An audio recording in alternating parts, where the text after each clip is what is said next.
زندگی میں گزرے حالات پر کبھی پچھتاوا نہ کریں۔ ماضی نہ تو بدلا جا سکتا ہے اور نہ ہی مٹایا جا سکتا ہے، لہٰذا اس سے سبق حاصل کریں اور آگے بڑھیں۔ اکثر اوقات سچ کڑوا نہیں ہوتا، سچ بولنے کا انداز کڑوا ہوتا ہے۔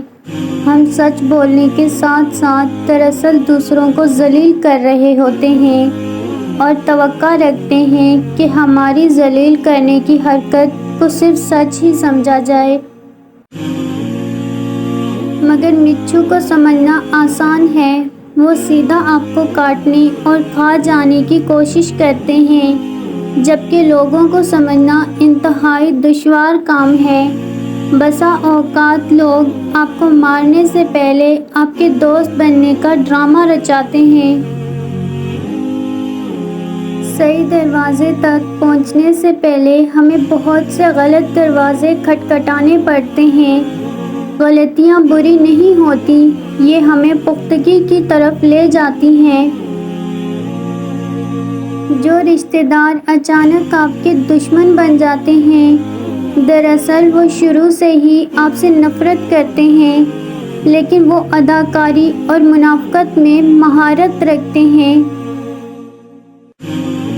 دوسروں کی عزتوں اور کمزوریوں پر انگلی اٹھا کر دوسروں کو بدکردار ثابت کر کے خود کو خاندانی اور عزت دار گھرانے کا سمجھنے والے خود کبھی باکردار نہیں ہو سکتے۔ کبھی کبھی آپ کو زندگی میں اس لیے بھی مشکل کا سامنا کرنا پڑتا ہے کیونکہ آپ برے نہیں ہوتے، لیکن آپ کو یہ بھی نہیں پتہ ہوتا کہ کب اور کہاں آپ کو اچھا بننے کی ضرورت نہیں۔ کامیاب شخص پر حملہ کرنے کے بجائے آپ اس سے زیادہ کامیاب ہو کر دکھائیں۔ حسد اور خواہش میں یہی تو فرق ہے۔ عورت جب پردہ کرتی ہے تو وہ حقیقتاً $170 بلین کی فیشن انڈسٹری پر لعنت بھیجتی ہے۔